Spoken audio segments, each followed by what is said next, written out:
Komið sæl, í þessu myndbandi ætla ég að fjalla aðeins för Þórs, þrumuguðs, til útgarða Loka og ævintýra sem hann lendir í á leiðinni þangað og þegar hann þar. Í þessari goðsögu þá Þór á ferðalagi ásamt Loka og þeir hafa hafrana hans Þórs, sem eru hans svona faraskjótar, hafa það með til bónda nokkurs koma þarna að kvöldlagi. Og hafrarnir, tanngnjóstur og tanngrisnir, þeir eru ekki aðeins faraskjótar hans Þórs, þeir eru líka maturinn hans. Þegar hann kemur þarna á bæinn að kvöldi til, þá slátrar Þór höfrunum og býður heimilisfólki til borðs með sér og biður þau að þegar þau eru búin að borða að setja leifarnar, beinin í svona hrúgu. Af því að þessir hafrar eru þeim ótrúlega krafti búnir að þeir bara endurfæðast alltaf þegar það er búið að borða það. En hann, sonur bóndans sem heitir Þjálfi og þarna á bænum, í staðan fyrir að gera eins og sagt var, þá brýtur hann beinin til mergjar, brýtur beinin í sundur í staðan fyrir að bara borða af þeim kjötið og setja þau svo þannig í hrúguna. Svo daginn eftir, þá uppgötar Þór að bóndasonurinn Þjálfi, hann hafi ekki hlýtt fyrirmælum Þórs að setja beinin þarna í hrúguna og hann fattar það því að annar hafurinn hans haltur af því að hann búið að brjóta beinið. Og Þór verður náttúrulega brjálaður, nú kannski ekki sá skapbesti, þannig að hann tekur son og dóttur bóndans, sem Þjálfa og Röskvu, dóttur hans, sem svona skaðabætur og heldur af stað aftur, en hann gerir það í staðinn fyrir að ganga alveg frá bóndanum, þannig að hann kannski bara þakka fyrir.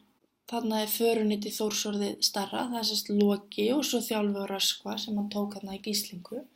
Og í þessu ferðalagi þá hitta Þór og félagar hans Skrými sem svona risavaxin jötun eftir þarna ókyrra nótt þar sem þau hafa hvílt sig á leiðinni til skógi og morguninn þá uppgötvuðu þau að skálinn sem þau höfðu svona hvílt sig nóttina í rauninni hanski Skrýmis. Það segir okkur svolítið til hvað Skrýmir gífurlega stór þegar bæði Þór, Loki, Þjálfi og Röskva hafa öll gist þarna í skálanum. En þau eru ekki með hafrana þarna með sér því að þeir voru bara sendir heima því að annar þeirra var auðvitað haltur eftir vandræðin þarna með máltíðina og beinin. Nú Þór og förunyti hans, þau slást þarna í för með honum Skrými og þau deila öll saman nesti sínu og föngum og það Skrýmir sem svona geymir það. Og svo þarna einn daginn þeir eru að fá sér nesti og Skrýmir réttir Þór svona nestispakkan og getur Þór ekki opnað hann, þannig að hann verður reiður og finnst Skrýmir vera eitthvað að plata sig og þá vill hann koma höggi á Skrými.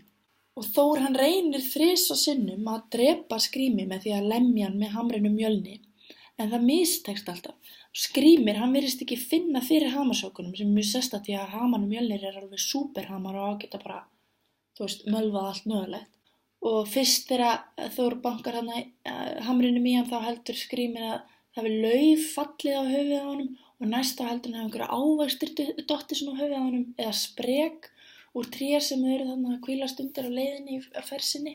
Þannig að hann finnur að lítið fyrir þessu og gerir þetta lítið úr Þór með því að þykjast ekki finna neitt fyrir hamarsókun. Og Skrýmir hann ráðleggur Þór að láta ekki svona stórlega að vera ekkert góður með sig þegar hann kemur í útgarð þangað sem förin heitið til jötnanna. Að því að Þór, þessi litli gaur, hann nú ekkert í jötnanna sem eru risavaxnir og það sem búið hann í útgarði.